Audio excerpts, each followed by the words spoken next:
ओम नमो भगवते वासुदेवाय नमः। स्वागत है आप सभी का मेरे वास्तु ज्ञान गंगा यूट्यूब चैनल पर। दोस्तों, देवउठनी एकादशी का उपाय बताने वाला हूँ।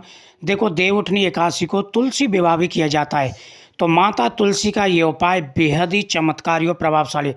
घर में धन की एक प्रकार से वर्षा होगी। स्वयं माता लक्ष्मी आपके घर में निवास करेंगी। आपको ये उपाय जरूर करना है। देखो, देवउठनी एकादशी सबसे बड़ी एकादशी है। इस दिन आप सुबह स्नान करते समय जल में गंगा जल डाल के स्नान करें। फिर आप भगवान विष्णु के सामने संकल्प करें व्रत का, भगवान विष्णु को स्नान कराएं और फिर उसके बाद में आपको करनी है तुलसी माता की पूजा। इस दिन तुलसी विवाह किया जाता है। 5 दिन तक, पूर्णमासी तक तुलसी विवाह चलता है। 5 एकादशियाँ होती हैं।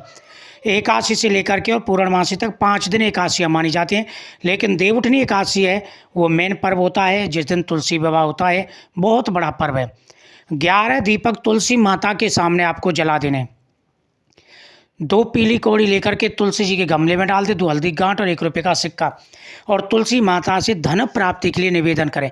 जिनकी कन्या ना हो उनको तुलसी का विवाह करना चाहिए। इस दिन कहते हैं कि तुलसी की मंजरी और तुलसी पत्ते अगर अपनी इच्छा बोल करके भगवान शिव को, भगवान कृष्ण को समर्पित कर दिए जाएं। शिव जी को तुलसी नहीं चढ़ती, भगवान कृष्ण को, भगवान विष्णु को समर्पित कर दिए जाएं। सालग्राम भगवान को समर्पित कर दिए जाएं तो मनोकामना आपकी अवश्य पूरी होती है। दोस्तों, बहुत से वीडियो में देखा बता देते हैं कि शिव जी को तुलसी चढ़ानी चाहिए। कभी भूल के भी शिव जी को तुलसी नहीं चढ़ानी चाहिए। गणेश जी को तुलसी नहीं चढ़ानी चाहिए। इस बात का विशेष रूप से ध्यान रखें। सालग्राम जी को तुलसी चढ़ानी है। सालग्राम जी को तुलसी चढ़ाने से मनोकामना पूरी हो जाती है। इस दिन एक चुनरी लेकर के आएँ और तुलसी माता को उड़ा दें।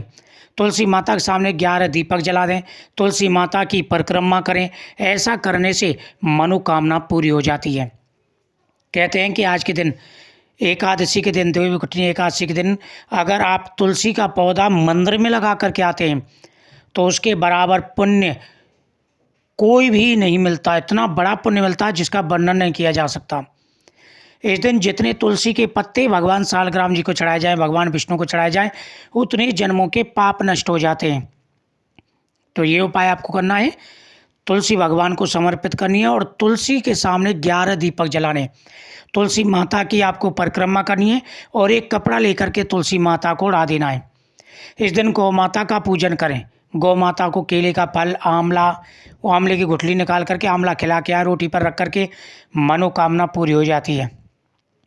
तुलसी माता की इस दिन पूजा करने से स्वयं माता लक्ष्मी आपके घर में निवास करेंगी और जीवन की सारी समस्याएं दूर हो जाएंगी।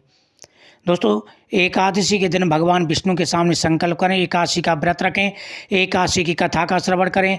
घर में कोई भी तामसिक भोजन नहीं बनना चाहिए। पूरे दिन व्रत रखें और रात को 2 पहर तक कम से कम भगवान के मंत्रों का जाप करें। इस दिन से ही प्रत्येक शुभ कार्य होने शुरू हो जाते हैं। धन बढ़ता है, सुख समृद्धि बढ़ती है, जीवन में आ रहे सारे कष्ट दूर हो जाते हैं।